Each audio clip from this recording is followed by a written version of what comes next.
Good evening, everybody.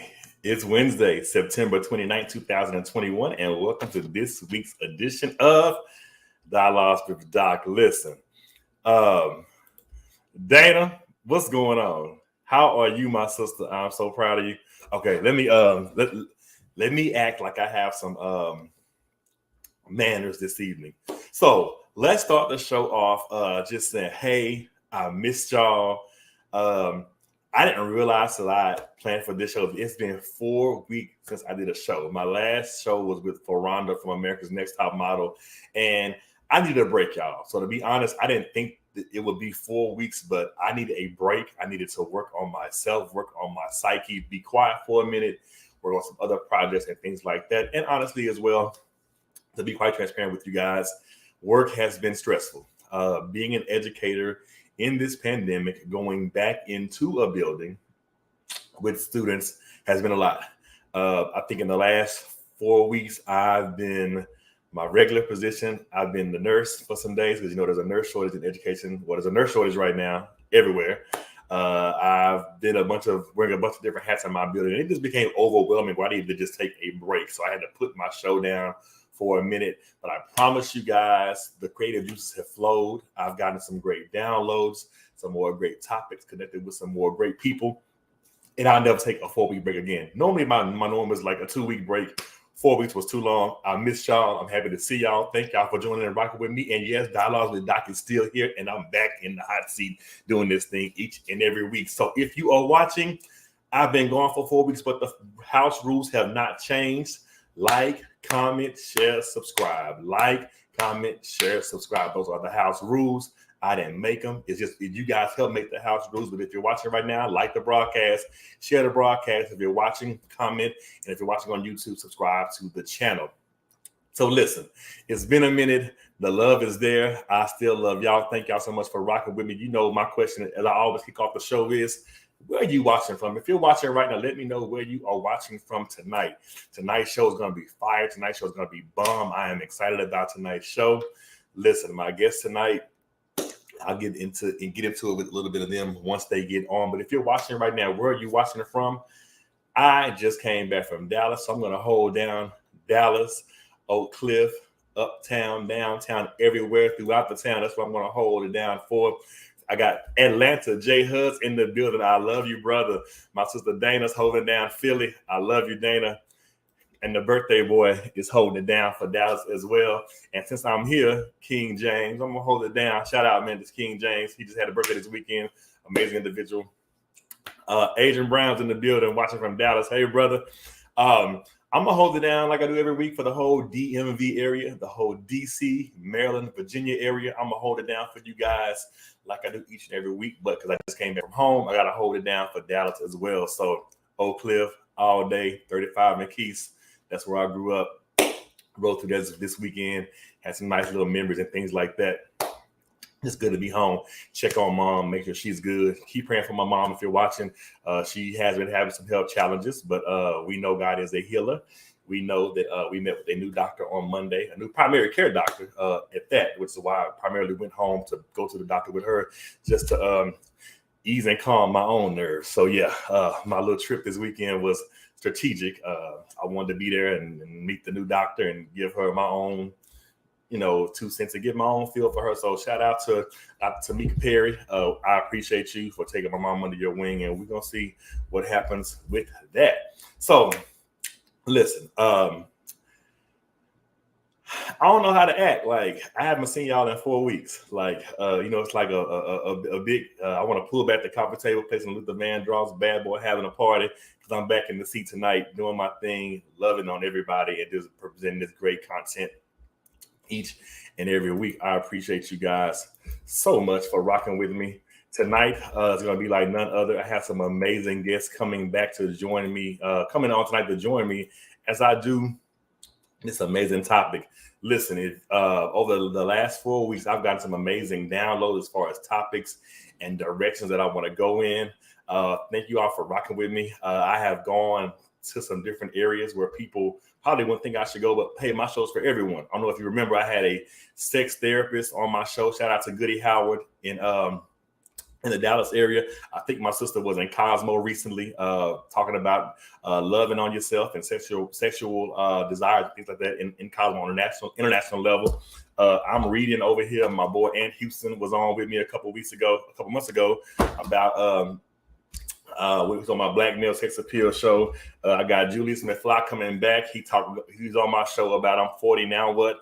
I'm reading his memoir, The Hunt for McFly. So I got some amazing guests lined up coming to join me on the next couple of weeks. So I just want to make sure I'm rocking, I'm thriving. If there's a topic you want me to discuss, let me know. I'm also looking for show sponsors. So if you want to sponsor a show, we have sponsorship packages. It can be a one-time sponsorship. It can be a monthly sponsorship. It can be a quarterly sponsorship, and it can be a yearly sponsorship. I'm speaking at it right now because somebody's going to watch this show one day in Zimbabwe, London, Paris, wherever. They'll be watching YouTube one night, and they're going to come across one of my amazing shows. And they're going to be watching it and get some great information from it that has been shared by most of my guests that have joined me each and every week. Not most, all of my guests that have joined me each and every week. So yeah, Dialogues with Doc is rocking. We're thriving. Show sponsorships, let me know. If you have a small business that you want to highlight, let me know. If you have a couple of small businesses that you want to highlight, let me know. I will be more than happy to work on that with you, getting you a show sponsorship. So listen, the list of topics that I have coming down the pipeline are so amazing. God has finally blessed me and put me in a space where I'm able to plan the shows out a month in advance. So like now, I've already had the month of October planned out. I'm working on November and December concurrently. So yeah, just stay rocking with your boy. I promise you, we'll have definitely some interesting topics, some amazing guests that are going to be joining me, some amazing guests that are going to be coming back that you've met before. I have some amazing one-on-ones planned, some more panel discussions and things like that. So yeah, let's do this. If you're watching right now and you have a shout out that you want to holler at somebody real quick, I want to say hey to Pookie, hey to Nene, hey to Ray Ray and KK and everybody else. So if you're watching right now, got a shout out to somebody, happy anniversary, happy birthday. My mama had a birthday this month on the 10th. She's a Virgo. Somebody told me it's Libra season, so happy birthday to all the Libras that are watching, that are coming down the pipeline. We love you guys. If you have a show topic, I'm really serious about this. Let me know. Send it to me, DM me, instant message me. If you have my number, text me. Make sure you text the right number because your boy grew up when he turned 40. So that 214 number is non-existent anymore. So yeah, that 214 number is non-existent anymore. So if you got the 214 number, you need to holler at your boy so I can give you the right number because I'm officially a member of the 202 family. But yeah, if you have some show topics that you want to see discussed, let me know. I look forward to hearing from you. I look forward to bringing on some more amazing guests, some more amazing content, some more amazing discussions and dialogues, because that's what this platform is for. If you're watching for the first time, thank you for watching. If you're returning, thank you for returning. This show was launched in the midst of a pandemic. I wanted to do something creative. I wanted to talk about some different things. And so I said, well, let's do Dialogues with Doc. Let's do it every Wednesday at 8 o'clock. And it's just something that was birthed a little over a year ago in August of 2020. So this is what I do. It's not. It's a one-man show. It is ran by me. I'm the showrunner. I'm the producer. I'm the host. I'm on the TOS test. I'm all of the above. All of the above. That's me. I do all of it. And if something is said or something is shared that you want to pour back into it, please feel free to cash at me. Any small donation is fine to help cover some of these costs that I incur each and every week doing this thing. So yeah, tonight's show. So tonight's show is a little different because I am connected to some amazing people, and I just wanted to provide a space to bring on some amazing people that I'm connected to who are doing some major things in their artistry. In their artistry is how I want to approach it. So I reached out to some people. Some people I didn't hear back from. God bless you. And that's fine, because who was supposed to be on here is on here. And I appreciate them for just simply saying yes. I'm going to give them a couple more minutes to get on.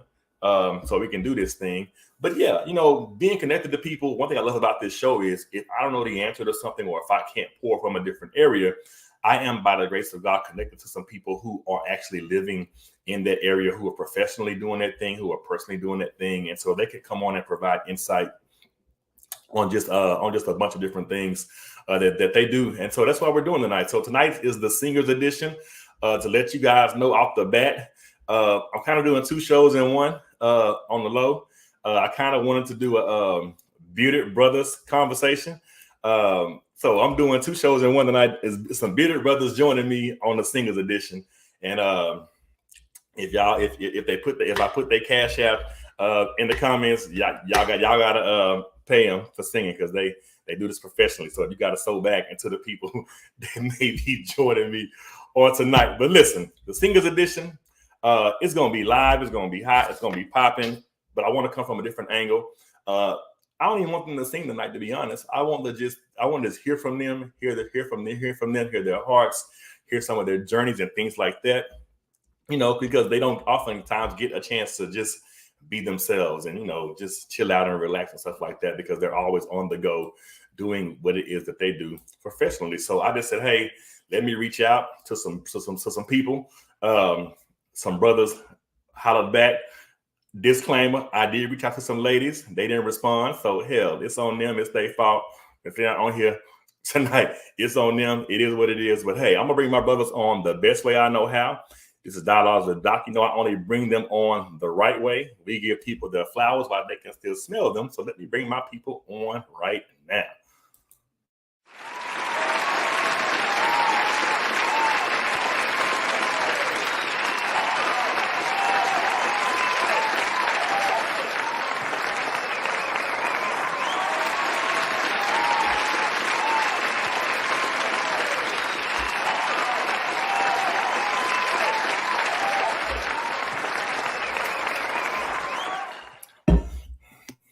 Uh-oh, there they go. Hey, brothers. What's going on, man? And everything's good, man. Everything's great. How are you? Listen, I'm good on this end. Good. You can hear me. I can hear you. Devon, what's going on? You holding your church finger up? Already. Like 1 minute in. Wow. Oh, hold on. Okay. You don't hear us. Okay, click out and then click back in. Hold on. Hold on. Let me see. Okay, Okay, can you hear us now? Now this is not supposed to be Teddy Riley versus right now. This is it's happening all over again. It's happening right now. It's happening. Okay, D. Leave the studio and then come back.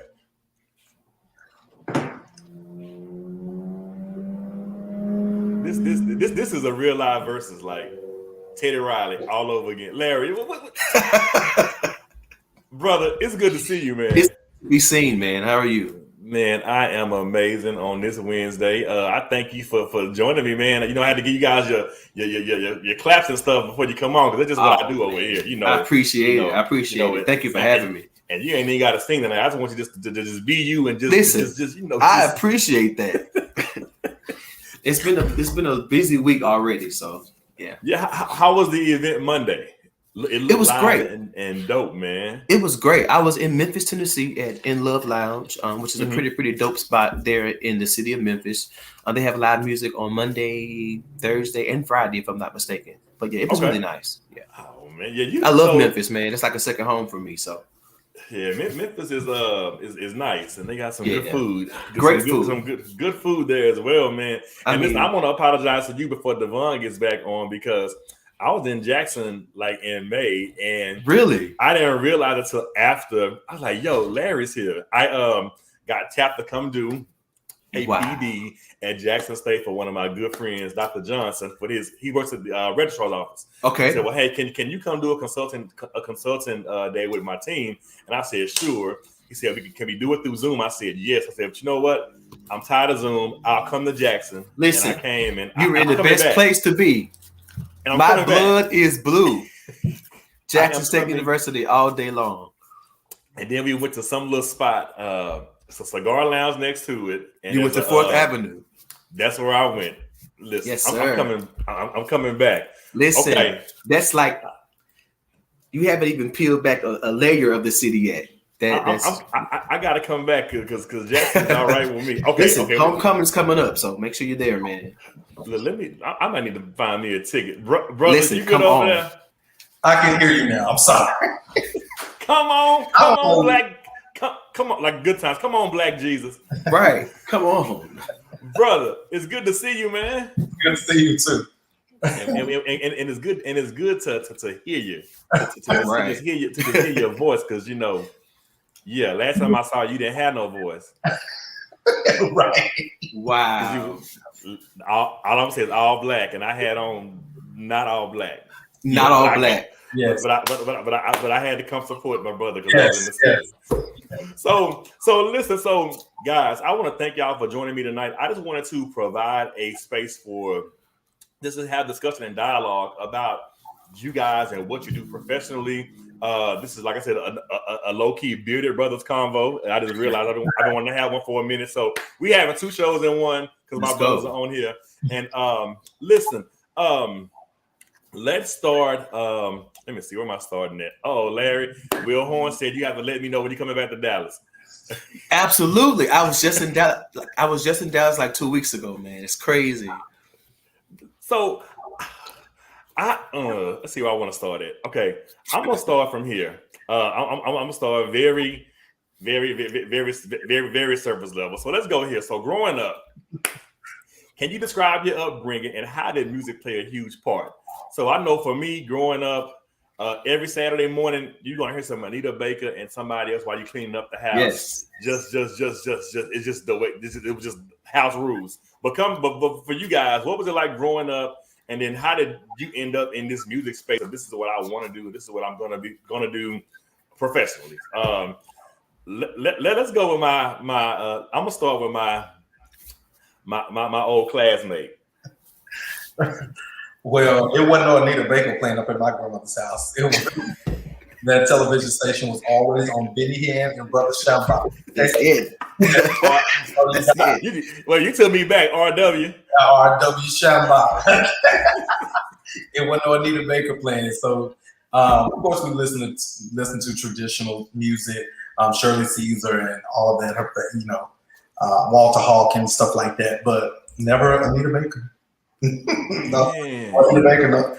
We weren't permitted to watch that kind of stuff on television. So how does so if I'm watching that, they don't sing much on RW and Benny. They throw coats and stuff, but they don't sing. But they were still having the praise and worship service in the beginning, so she always got into that and stuff like that. But if I lived with my mother and my grandmother, so if I'm with my mother, of course I would be listening to that. Well, she would be listening to that. But if I'm with my grandmother, no. She called it the blues. She called it the blues. She called it the blues. And she don't want the blues playing in my house or in my life. Listen, period, at all. So Devon, listening to that, how did you even land doing music? How did your love for music grow just growing up? Well, I've always loved music. I of course, as a child, you're gonna sneak away and listen to whatever on television, of course. So I listened to it personally. I was singing with my grandmother at the age of 4 and 5 years old at her church. And that's how my love for music started, and it just kept going after that. Man, look, little Michael Jackson. Well, not Mike, but start singing early. Right. Larry, jump in here, man. Man, listen, it was pretty much the same for me, man. I'm from Mississippi, and I'm not talking about city Mississippi. I'm from the backwoods country Mississippi. I'm from a small town called Raymond, which is west of Jackson, actually. And I lived with my mother and my grandmother as well. So my grandmother was an evangelist, and she traveled to preach. So none of that was going on in her house. It was only spirituals, canned spirituals. Listen, quartet was our thing back in Come Mississippi. You know, now my mom was a little different. You know, we would hear Anita Baker and you know the Stevie Wonders and the Shaka Khan's as she cleaned up every Saturday morning. But for me, the most I got to sing it was I had a record player back in the day, an old school record player, and my grandmother collected records. Okay. So she would have everything from Sarah Vaughan to Otis Redding to the Cat Spirits. Everything was literally just lined up. So I would sneak and put the little pin on it. As she would leave the house to go preach, I would be in the back like, I'll just listen to this until she gets back. So yeah, I mean, growing up, I really got my upbringing with just singing in church every day of the week. And those records, man, those old school records. I try to mimic singing like everybody I listen to. Man, listen, Devon, stop all that line. Delian, stop all that line. Stop all that line. So I'm gonna take you guys back in the time.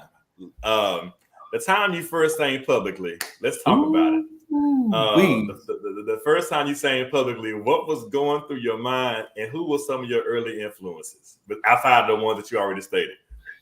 I'm gonna start with Larry. The first time I sang publicly was you guys call it preschool. In the country, we call it Head Start. All right. Head Start, yeah. Greater Dallas. Head Start, Greater Dallas. Yeah. Head Start. Yeah. So I actually sang the graduation song, which was Head Start, Roll Your Boat Ashore. And I thought I was killing it. You hear me? I told everybody, like, I'm singing tomorrow. I'm singing. Y'all got to be there. Like, I remember it. Like, honestly, it was terrible. It was terrible. I sounded awful.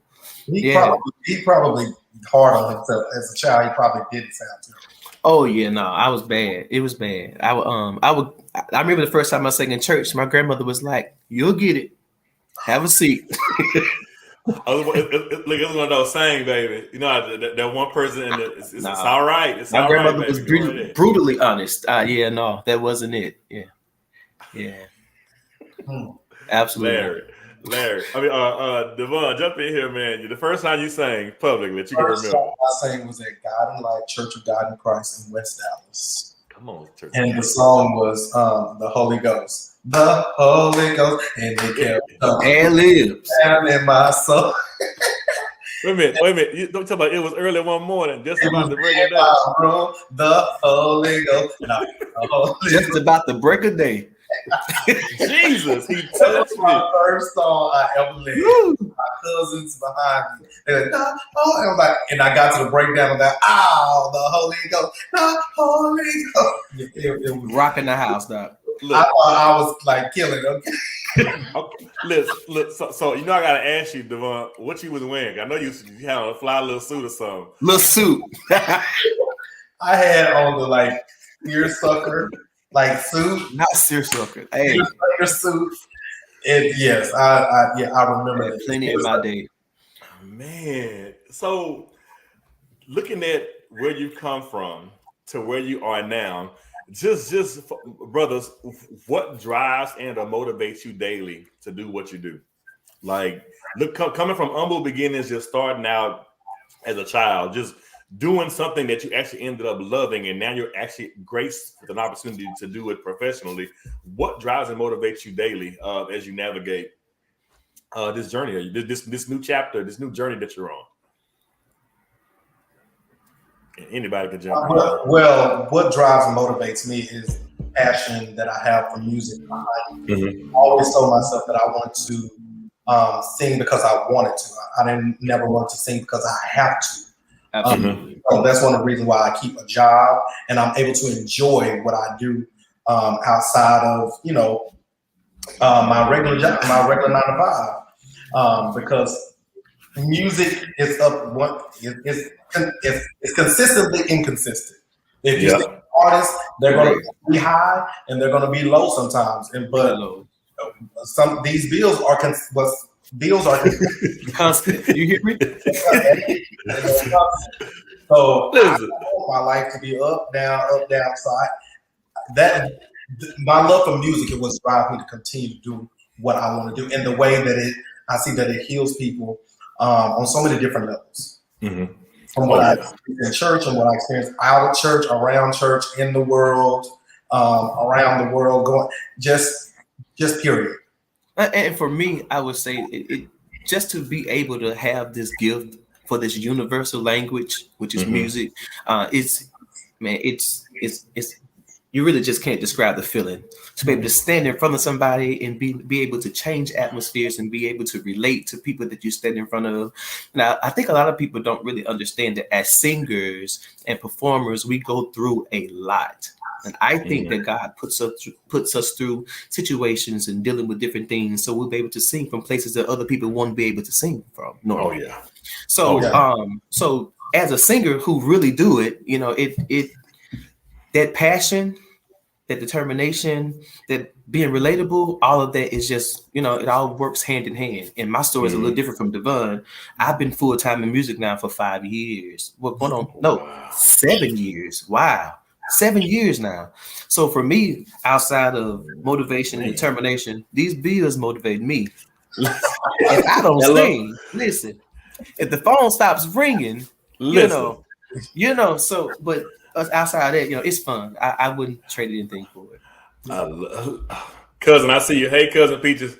The thing I love, the thing I love about the thing I love about what you guys both just said is that, well, let me go back. Not know what you said, but one thing I love about you both, and I've seen both of you operating in your gifts, you all have this Whitney Houston persona, meaning ain't no tricks, ain't no gimme, just give me a mic and let me just do what I do. And many people don't have that mindset of understanding how it doesn't take a lot. Just show up and do what you're called to do. And like you said, someone will be blessed by you just showing up. You know, just you know what? I'm gonna go here because since I'm already in that vein. Where is it at? Your most memorable testimony or interaction from someone when it's like Players Club. She said, I just came here to dance. I just came here to sing and do my job, and that's it. And someone tells you, hey, you sung my heart happy, or hey, you blessed me. Hey, Larry, you took me back to it when you hit that Joe song, and you took me back to a place that was just a happy space for me. So thus far, what's been your most memorable moment or interaction like that, where somebody told you that you were like, really? I thank you for that compliment, but you think like, well, damn, I just came here to do what I got to do. And listen, just last week, I was in Jackson. I'm a regular at this bistro downtown called Johnny T's Bistro and Blues. Really dope spot downtown Jackson. That day was just rough for me. You know how you just have those days where it's like, listen, let's just get this over with. I'm trying to get home. I remember I was in Atlanta. I drove to Mississippi. I literally got off the road, got out of the car, and walked on stage. At that point, I was like, listen, let's just get this over with. I'm literally driving with one eye open, with tears in that one, you know, trying to focus to get there. And when I got there, it's like, hey, let's just get it over with. And I literally sat on that stage, and I don't know what took over me. I literally just sang my heart out. And somebody walked up to me afterwards like, listen, you don't know how much you blessed me. And I'm looking at her like, it blessed me. Because I was tired, you know? And I think it's those moments where you know you can reach somebody and somebody is like affected by what you say and how you act and what you sing and the way you sing is part of what keeps us going. I love it. I love it. We jump in here. Mine comes from growing up in the church and people seeing me sing at church a lot. And if I have a lot of friends that may not subscribe to religion or going to church, but those are my friends and I'm going to support them. So if I go to a party for one of my friends, they may say, yo, I just saw you sing at this church. I mean, explain to me, how does that work? I said, what's wrong with me being here supporting my friend? And, you know, I believe that, like the scripture said, the people are overcome by the blood of the Lamb and the words of their testimony. Yeah. So I just began to talk about, like, I'm here and I'm still lifting up a standard. I'm not doing anything that's outside of the will of God, but we can live a balanced life. We're not. You don't have to be up here like hold those rules that the church has told us that we have to do. Have your own personal relationship with God, and that's where you can live abundantly. Okay. Come on, abundantly. Come on, plug. You can live abundantly. Hey.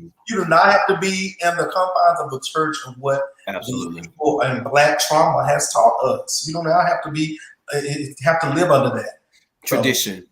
So, tradition. Just tradition and religion. Have your own relationship with God. So and that's what I get a lot. And that's the crazy part of like, I'm thinking back when MTV was hot and they were interviewing Destiny's Child. I remember the interview vividly. They were interviewing Destiny's Child, asking like who were some of their influences growing up, and all of them said something about Kim Burrell. I remember the interview vividly, and it's like at the end of the day, most of your favorite singers grew up in church or had some type of spiritual connection to them. And when you're able to paint the picture and take the church outside the walls and things like that, with music, which is the soundtrack for people's lives, you can't contain it in a box. You can't just contain it in a church. I've seen y'all sing at a gospel song at a performance, and it takes people up and over just like Keisha Cole or somebody. You know what I'm saying? In an R&B setting. In an R&B setting, like I mean, Fantasia is prime example of. I just came here to do my job, but I'm gonna give y'all this church, and that's gonna take my set to a whole nother level where for sure it impacts people across the board, and you can't keep it boxed in. That's good, Charles. Relationship over rules, most definitely. Your relationship trumps all the rules that people may try to put you in when it comes to a box musically. I love that. Mm-hmm. Brothers, let's go here because y'all stay busy, y'all stay booked. We went from how we grew up, so let's fast forward. Who have you been blessed to work with? People, y'all are doing some amazing things. So I mean, I can't have y'all come on Dialogues with Doc and not ask you who have you been blessed to work with, because I see you. Larry's gonna take 10 minutes, so I'll let him. No, Devon has worked with everybody. Just a little bit of everybody, A little bit of everybody, yeah. I've been afforded the opportunity to work with Bishop T.D. Jakes, Paulus Morton, Israel Houghton, Justin Bieber, Kanye West, Marvin Sapp.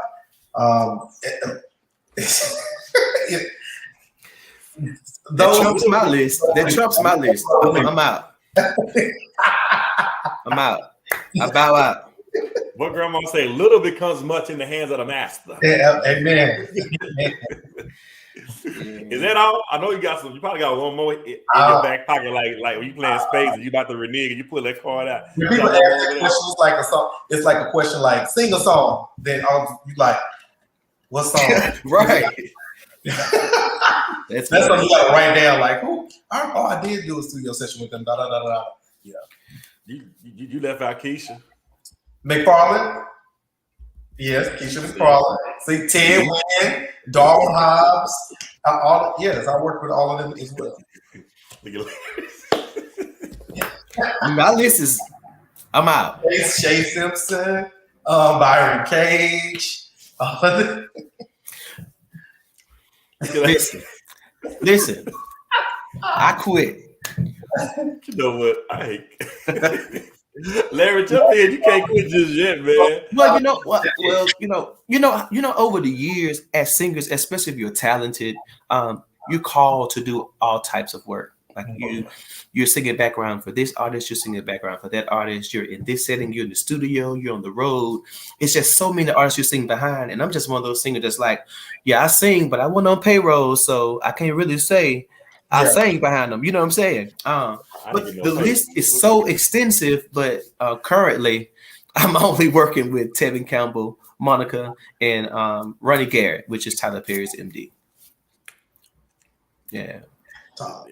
Look, that's why he said, look, he got that. That's my list, and I'm done. Oh, well, I'm still with the Mississippi Mass Choir as well. So, yeah. See, come on, man. Come on.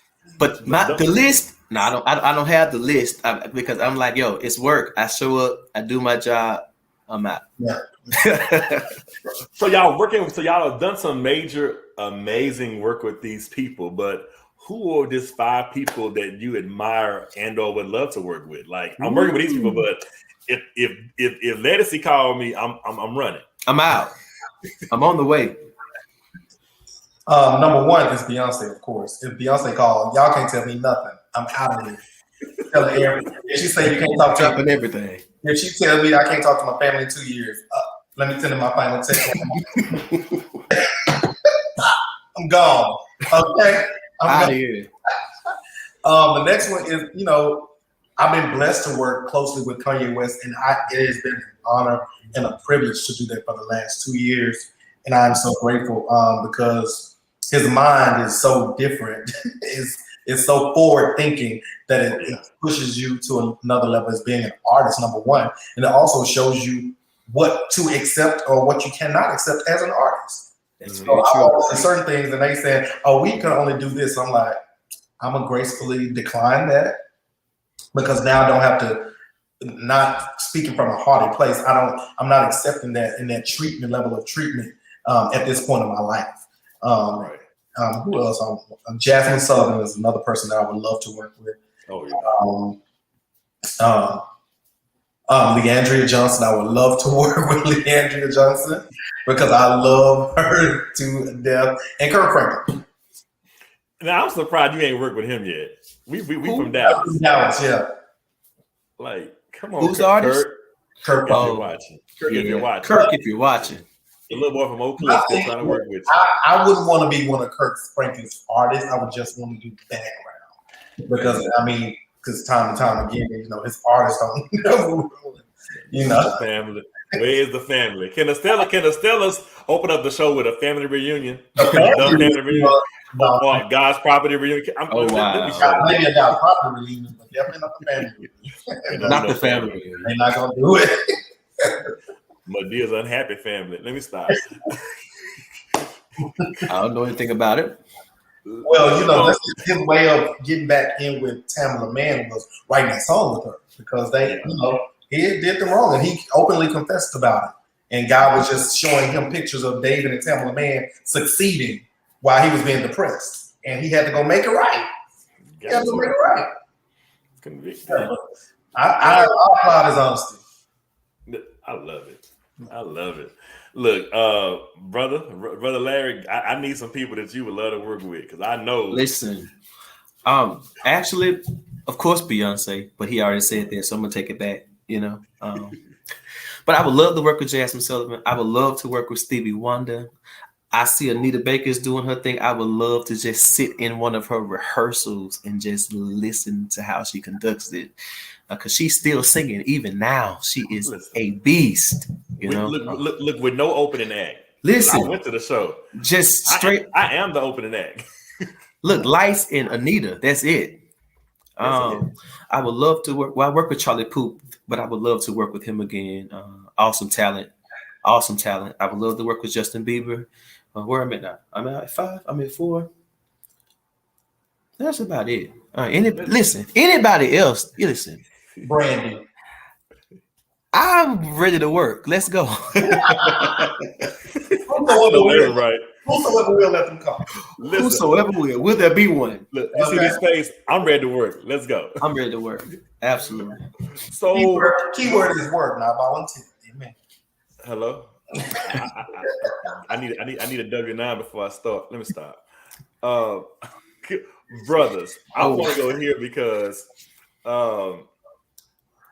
what's it like to go through your own challenges and then you have to show up and encourage others because this is your job?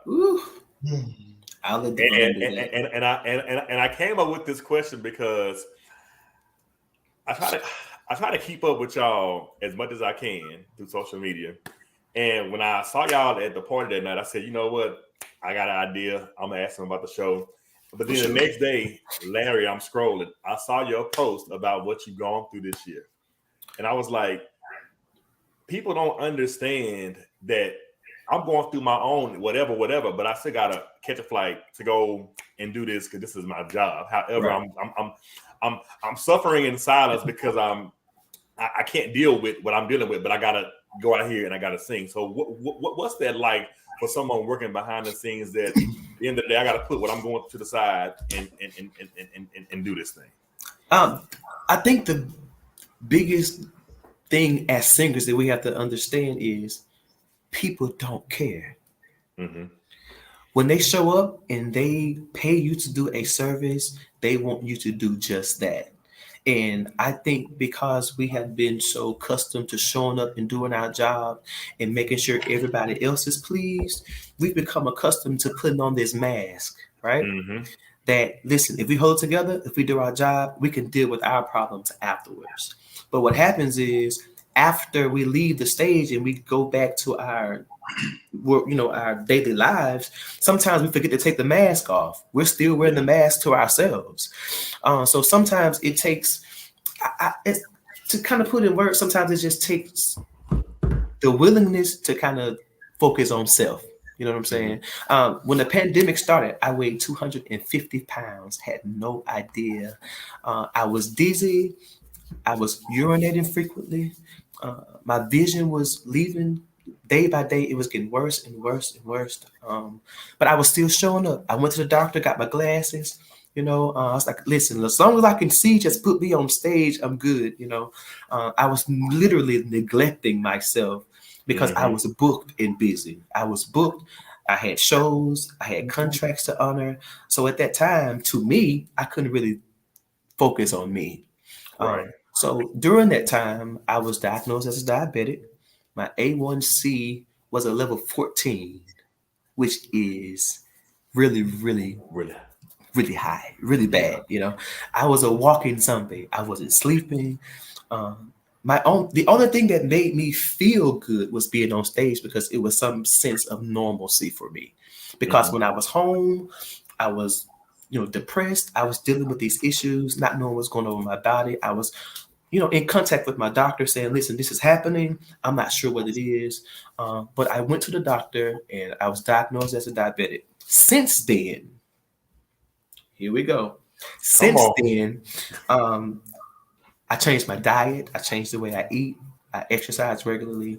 I did what I was supposed to do. I kind of put music to the side for a little bit. And the pandemic really helped me with that because I wasn't working as much or at all during the pandemic. So it kind of made me focus on myself, which is a really, really good thing. But since then, my A1C level has gone from a 14 to a 5. Oh, that's what I'm talking about. So I'm currently off all medication. I'm not considered diabetic, but it took that for me to get to the point to say, hey, listen, you're worried about everybody else and pleasing everyone else. Let's focus on you. So this pandemic really just changed the perspective of the way I think holistically. For sure. I love it, man. No, listen, when I saw that post, I said, yo, this we gonna talk. I need to pick your brain. I need to pick your brain about some stuff. D, jump in here, man. Just piggyback off what Larry was saying.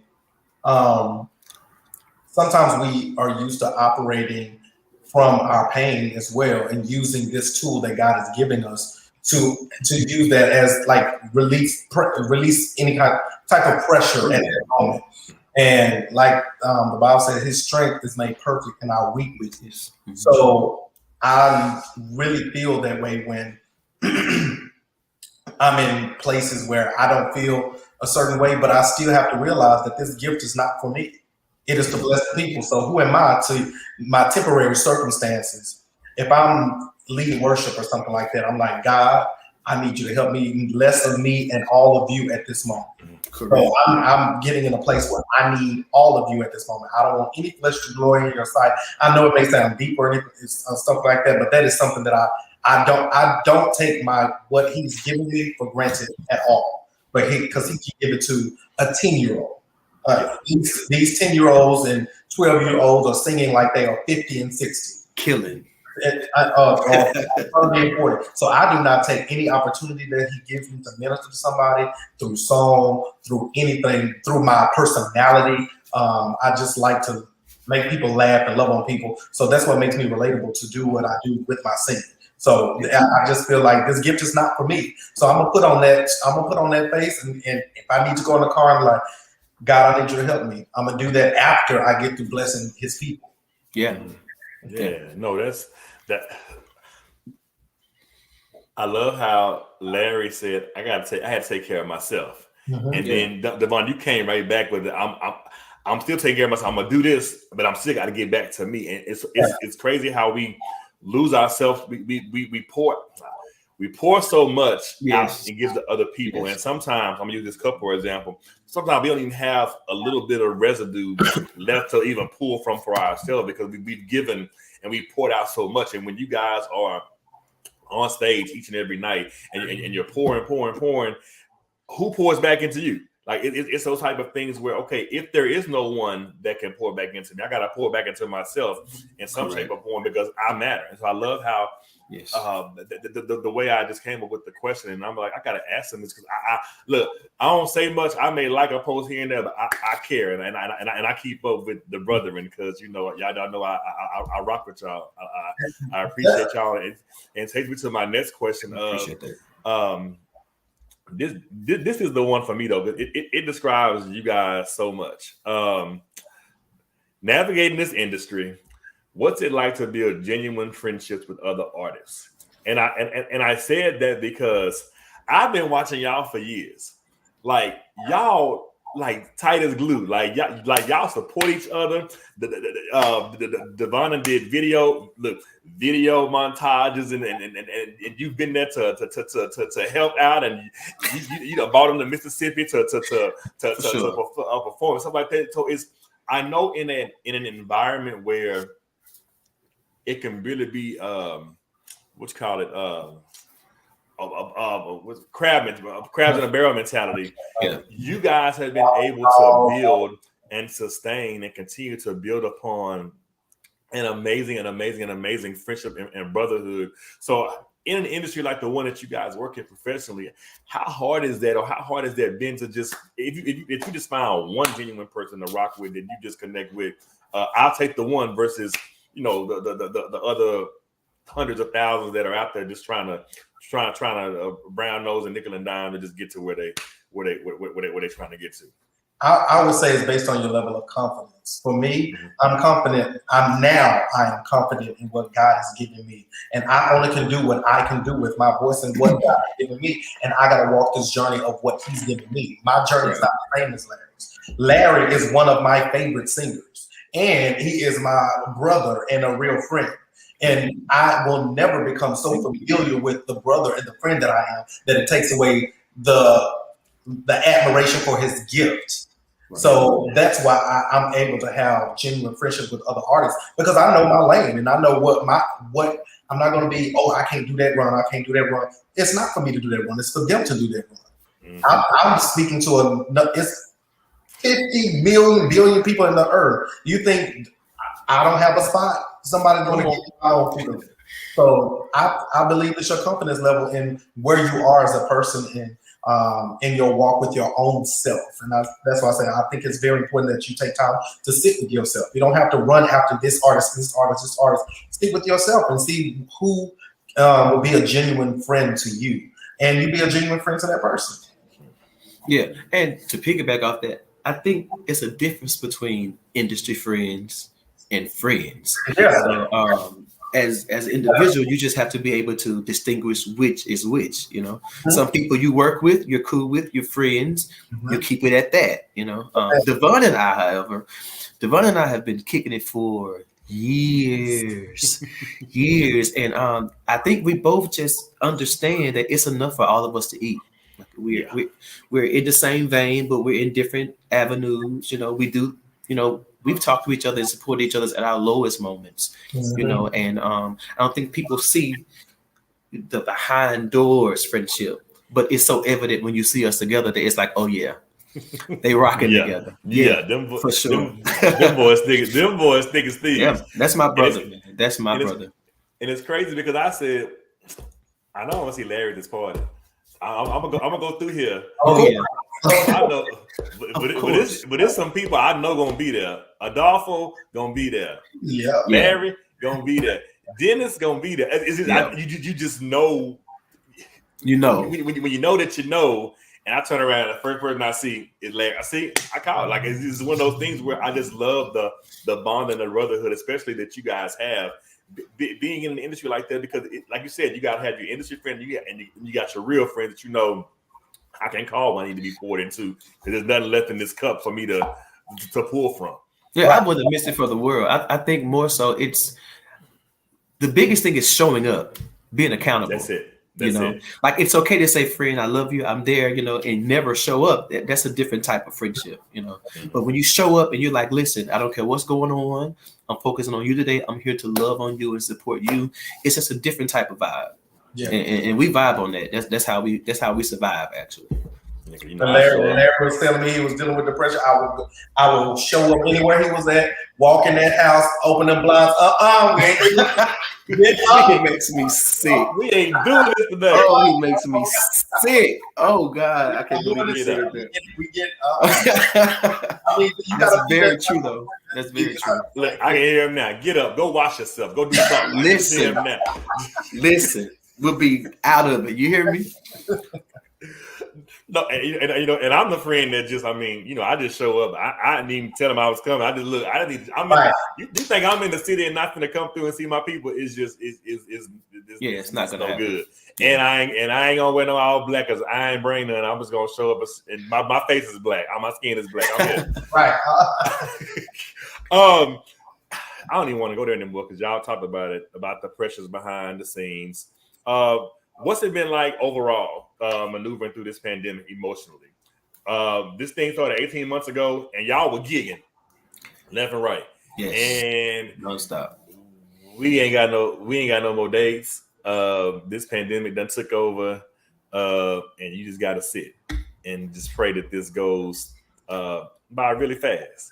Now dates are picking back up, but when the pandemic first hit professionally, what did that do for y'all? Like, what went through your mind? Like, how long is this gonna last?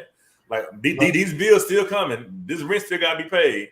Baby girl still need X, Y, and Z. Baby girl still need everything. She's not. Nah. Yeah. For me, it was a shock because I'm a realist. So God is always dealing with my faith level because I've always been taught as a man to handle things, like to do a go-getter. So it was hard to let him take the lead. So I took a leap of faith and I quit my job in February of 2020. Wow. And 1 month later to be told we cannot sing. I said, oh no. I was like, oh hell no. Somebody help me. Where's as a country? Because I know I'm on an episode of Punk'd. It got to be. I was like, I know you're lying. I just quit my job a month ago to do this full time. And now we cannot see. Wow. I was devastated. I was scared. I was just like, God, I have a house, I have a car, I got bills to pay. But at the end of the day, he was dealing with my faith because not one time has my mortgage been late, not one time has my car loan been late. And it just opened up a different path to get money. I was able to, instead of flying to places, I started being creative, and I started doing videos for other churches all over the United States and getting paid by doing that. I got another job, which happens to be remote. It was my first time getting a remote job. So now I'm able to travel and do my job as well. So I was getting double. It seemed like I was getting double for what God that month took away. So I was just like, God, you always have a plan. Always. All things work together. And I'm just like, God, this flesh and this human nature, and as soon as something come up, you just like, oh, but then you gotta be like, tell yourself like, oh, his credit has always been good with me. We gonna be all right. We gonna be all right. Okay, God, good. You go right ahead and do you, because I'm just gonna sit back and just it's on you. And for me, I was like, ooh, good. Listen. The first 2 months, I was like, thank you, Lord. I was home doing DIYs and remodeling floors and putting beds together and fixing stuff that wasn't broke. And, spending quality time with my daughter, which I really, really couldn't do much of because I was gone, every weekend and through the week as well. The first 2 months, I was like, hey, thank you. And then around that third or fourth month, it's like, now, All right. now let's wrap this up. Let's wrap this up, Lord. Come on. Okay, Jesus, I get it. I got it. I got it. It's not in my bank right now, so we got to do something. Yeah, but it definitely increased my faith. It definitely put me in another mindset. It changed my perspective about life. So I appreciate it more so than that, for sure. I love it. I love it. So on your journey as an artist, what's the most important lesson you learned thus far? And you can add a pandemic on top of what you do professionally. As far as artistry or just period? Either way. I would say that you have to realize that you are enough. Whatever gift that you have, it's enough. Mm-hmm. A lot of times as an artist, I know I struggled with trying to be perfect, but I had to realize on the offset of that, it's not me trying to be perfect. I'm insecure about what people will say if something is not up to the standard of what they think it should be. And I found out that, I mean, if I had abundantly still in my email right now, I'm sure that I'll be going back to change certain things. But sometimes you have to say, this is enough. Like, release what you have. So I've learned that you have to be enough and confident in your gift to say, this is what God's giving you. It's okay to put it out. It's art. It's subjective. It's relative. Some people may like it. Some people may not. Everybody's not going to like it. But there's enough people that will, and it's because if it wasn't for you, God wouldn't give it to you. So That's it. It's like you never know who. You come up with a song or an idea, or even as an artist, somebody pitches you this song and you pass it up and give it to someone else, and it becomes this bigger than your topic. Right. What God has for you is for you. It's for you, for sure. And you know what? I think we could just piggyback off that and say, look, nobody can do you like you can do you. That's it. You know, there's always going to be somebody better. There's always going to be somebody that's more skilled. Always going to be somebody who knows their craft more than you. And it's inevitable. But as long as you know your craft and you know your instrument and you know what you're supposed to do, you show up and do what you're supposed to do, then what's for you is for you, regardless. I love it. Did y'all get y'all papers? I got some papers. Listen. Yeah, I got it. And I'm waiting on one because but let's go. So yeah. So if you're watching, I started this thing called Five in the Flash on a previous show, and I had to get my brother to join me tonight before we get out of here. Okay. And the Five in the Flash is basically 5 questions that I'm going to ask, and they just tell me which one they prefer. Okay. So you get ready to do your show, get ready to do your set. Which one do you prefer, hot tea or just room temperature water? Are we writing this down, or we saying? Well, write them down, then we're gonna show our answers. Larry, what do you got a paper for? You what? What you got the paper for, Brent? Bro, listen. And I got a pen that is not right. Oh so man, said room temperature water. Okay. I'm trying to get my pen to right, but it's the same for me. Okay, so room temperature. Okay, gotcha. So why not the hot tea? I'm just asking for somebody who I sing on the praise team. I don't sing like y'all, but why water? Why water over tea? They always say you get your throat cold. Not me, but what I'm saying, people get your throat cold. Why does room temperature water? Me personally, I'm not a tea drinker. Gotcha. I don't order iced tea from when I go to restaurants. I don't drink it like that. I don't drink tea like that. And if I drink tea, it's going to be full of sugar, going to be full of honey and everything. No. So that's why I'm going to just drink my water and stay hydrated. And that works for me. Even throughout the show, though, that works for me. Yeah. So, as a performer, which do you prefer performing in? Is it a big venue or a more intimate setting? Because y'all been on some grand stages. You've been in arenas and Phillips and, okay, I see a big venue. Okay, big venue. Okay. Yeah. I would say, can I say why? Huh? Can we say why? Yeah. A big venue, when growing up, it's scary. But when you get on stage in a big venue, it's like nobody's there. It's like so many people is there that it's like nobody. Yeah, In an intimate, you have to make eye contact. You have to, in an intimate setting, everybody's like just staring. What you got? Get out my face. What you got? And that big venue, you big venue on the stage high up, the lights in your face. You hear with the people that you was been rehearsing with behind you. You can't see people like all around, so it's easy. It's easy. And you're more conscious of your vocal choices as well. Yeah, because if it's 20,000 people watching, you're not gonna be like, we don't have time for that. You feel me? I'm gonna stay in the pocket right here. But what I know, a lot of safe singing for me. A lot of safe singing in those settings for sure. Yes. Safe. A lot of safe singing. I love it. So, oh my God, y'all threw me off. When you're on vacation, are you enjoying your vacation or are you still working on your vacation?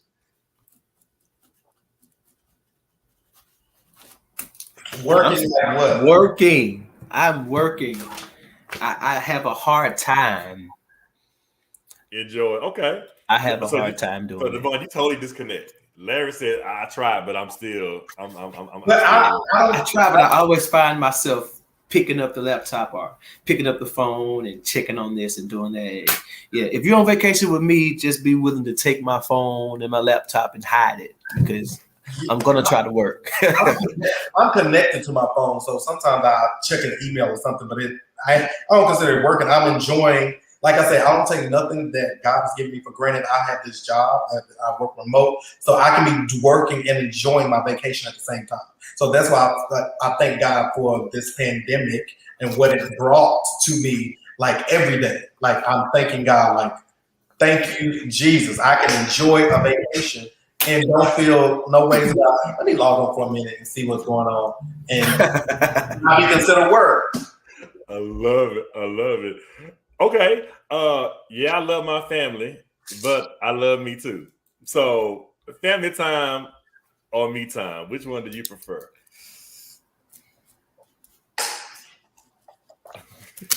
Me. Family. I'm a family man. I am a family man all day. My grandmother had 16 brothers and sisters. Wow. So I have a really big family back home in Mississippi. And when we're together. Mine has 15. And still. Yeah. Like I could get me time. I enjoy it. But I love being with my family. Look, now, sidebar, was the family mad when you moved to Atlanta? Was the family mad when you moved to Atlanta? Yeah, sort of. But I've been in this journey of being more present with my family. So that's why you saw some of them at the party. That I've never partied with my family before, and that was like an amazing feeling just to be able to connect with them in that way and how they enjoy themselves in their time with me. And they said they really, really appreciated that. So I love my family to death, but I love me a lot. And it's totally different for me because I'm from Mississippi. We still have family dinner every Sunday after church. Like right now, if I go to Mississippi, we're having Sunday dinner Sunday with the whole family. When my grandmother passed away, I was like, why am I going home for Thanksgiving? I was like, we were all like, what do we do? What do we do?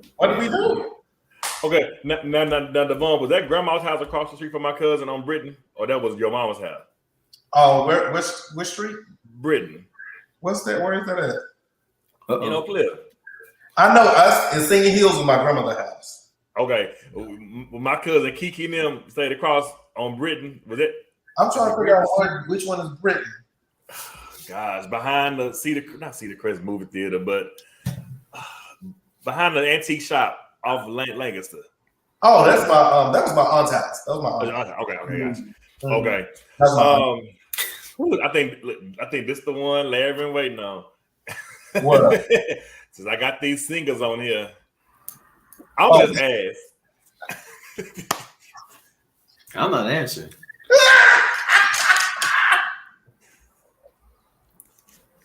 Okay, I'm gonna do you one better. Devon, don't answer.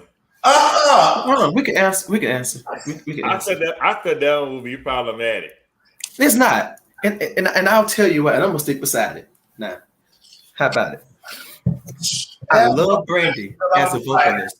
I love Brandy. She is the vocal Bible. I've listened to her albums. I've done her runs. I've sang some of her songs. I love her. Her instrument is unmatched in my book. But I love Monica. That's my boss. Listen, just to see her work ethic and how she approaches everything and how she treats her people and how she loves her kids and just sitting in the back watching the way she moves, it's just a newfound respect across the board, period. Yeah. Now, I can agree with that because Monica's shows may be better than Brandy's shows. She is gonna get the job done. I don't care what it is. She's gonna make it happen. She's gonna make it happen. Yeah. Just like when you try to do those versus battles, and I was like, you got to understand, it's not a singing contest. Yes. Versus hit after hit after hit after hit. What's gonna make people get up like, hey. And that's the biggest misconception about these versus battles. It's not a competition. It's like a family reunion where we just playing both crafts of their catalogs, and we love them both. And this is with all artists. It's not a competition. It's just a big celebration. For sure. It's not like who won. Because if you like me, I like the B-sides. I miss working at Camelot Music in Redbird. Going to get a new CD on Tuesday, opening up the liner notes, seeing who wrote this song, who produced it, what's the lyrics, so I can make sure I put my two pieces of paper in the corner of the tape player to hit record, so I can make sure I got it recorded on my little tape to put in my little Sony Walkman. Yeah, I mean, this is the stuff that we live for. Yeah, but I knew that one would probably be like an F. I love both as well, but I'm gonna just go here since we're talking about respect. This is a bonus one. Oh, that's a hard one. It is not a hard one for me. Not vocally. Yeah, Aretha just gonna have to get it, dog. Aretha just gonna. I'm gonna have to roll with Aretha all the way, man. Because have you heard some of those? Have you heard? That's why it was no question. Listen. I was in the store. I was actually in Zara in Europe. And I was walking through the store and I was like, who is this singing? They were like, that's Aretha. I was like, there's no way this woman is singing like this, man. Let me tell you oh my God, she is. The person that had made me realize that it was Aretha was Ted Wynn. Because Ted Wynn is an Aretha fanatic. So while he was playing her catalog, I'm like, that was Aretha? He said, oh, yeah, you didn't know that? I'm like, it's crazy. I'm sitting here thinking in bold rock, man, it's say that I'm too young. He's like, no, sir. No, sir. You play Aretha version and she is singing down. Killing it. I'm like, oh my God. That's how it was for me on the cruise ship. Like when I went on the cruise ship, I did that for 5 years. It's like you sing an Aretha song, you can stand an ovation for 2 or 3 minutes because first of all, you have to be a real singer to sing her songs. Period. That part. Yeah. That's crazy. And I'm watching YouTube of her being called a day before to learn a song in another language and the way she killed it. Killed it. An opera song where she don't sing opera, and then you have to learn in another language and to come up there and sing and take control over the whole orchestra at the same time to go where she wanted. I said, it's Aretha for me. It's Aretha for me. It's Aretha. It's Aretha for me. I love a good holler though. So I'm torn because I like Cynthia's. I love the Respect movie, and I love the one Cynthia was in. Like I like both projects. Am I the only one? Either because I do not want to get disappointed over the vocals. No, I enjoy both of them, brother. Like I and where respect ended, the one with Cynthia went just a little bit further. Does that make sense? Like, Correct. So it kind of gave me like both. I mean, I enjoyed. I didn't think I would enjoy the Cynthia version, but I actually did. Right. So yeah, brothers, we done. I just got to ask this one question. Wow. What's next for you? What's coming down the pipeline? Because it's abundantly seasoned, so I know some stuff It's is an coming down the abundant pipeline. season. And how can the people keep up with you and that kind of stuff? I'm gonna start with Devon. Come on, because you know the plug already. What's next for me? What's next for me? I have a song called "Be Around" that I'm going to release probably around Valentine's Day. It is like an R&B song, ode to '90s music. So like a feel-good song. I'm going to keep promoting abundantly because it's a lot of people that haven't heard it, and it's a damn good song, and I am in love with it. I'm going to try my best to finish. Can I be in a video this time? A video of what? Can I be in the video? Can I be in the next video? Look, Devon will do it now. Devon, he'll pop a video up on you in a second. Tony, you'd be like, he will do it. With this video, this made me an extra. And I'm at the same time, I'm walking down this journey of being more present with my family and having them come along with the ride with this next phase of my life. With any relationship that I'm in, with any friendship I'm in, I want that all to tie together to walk down, to align with this journey that I have. So I'm working on music, I'm working on myself, and I'm working to be a better person to my friends, my family, co-workers, everybody. Same here. I love it. Larry, what's when you back on the road? So I'm back to work, man, and I'm so grateful for it. I am back to work, but I am currently working on the album. It won't be ready till top of next year, maybe by the summer. I'm working on it. I'm really excited about it for sure. Gang.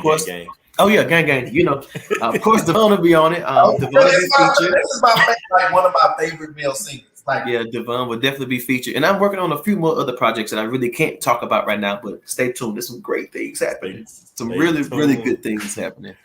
Listen, y'all are amazing. I just appreciate y'all, and I thank you all so much for staying connected with me and rocking with me tonight. And just before we get off, there's somebody watching right now. I don't know if they're gonna be watching at 3:00 in the morning in London or 2:00 in the morning in what's the name of where is the Breakfast Boys at? The Breakfast Boys restaurant. Where is it at? East Point. I know they're watching in East Point or they're watching in London. They can you just take a moment just to encourage somebody who may be watching to just keep working on their gifts, because like I said, everyone has a lane. To just stay focused, stay in your lane, and just stay encouraged. So I want to give you guys a chance to just pour before we get off. Just something real quick to just give somebody some hope and some inspiration. Just quickly, that God is not slacking His promises concerning you and your future. His thoughts of you are good and wonderful. And back to what I said earlier, that you are enough. Whatever gift that He is giving to you, cultivate that, work on that. Keep doing, taking lessons or gleaning off some other artists, but be authentically you. You do not have to be a replication or a replica of any other artist. It is somebody that you are assigned to minister and to heal in your own respect. They might not even be born yet, but your gift is going to make room for itself. I promise you. I love it. Thank you, brother. Larry? Listen, the promises of the Lord are yea and amen. So if He promised you, it's going to come to pass. It's the enemy's job to magnify things, to make them look bigger than what they really are. So in this season, make sure you focus on you, increase your faith, increase your prayer life, and know that everything really is going to work in your favor. The Bible says, what? All things work together. Not some. All. So even what you're dealing with now and what you're going through right now is going to work together for your good. So just praise God in advance. It's coming. Well, ladies and gentlemen, that's been Dialogues with Doc with our musical pastors, Larry and Devon. That's Devon. Devon got a scripture now. Y'all are ministers of the gospel through music on stage. I mean, let's just call it what it is. Like the soundtrack of people's life, you're encouraging, you're pouring. So Minister Devon and Minister Larry. I thank y'all for joining me tonight. This has been this week's edition of Dialogues with Doc. Y'all go out and download Abundantly and everything else Devon got. He got like 5 singles now out there. Follow Larry at Verbal Music. Follow Devon at Devon Officially. I thank my brother so much for joining me on tonight. Brothers, I'm going to close the show out. Let me run the show in. Don't log out. I'm going to come back with you guys, okay? I'll see you guys next Wednesday at 8 p.m. on Dialogues with Doc. Peace.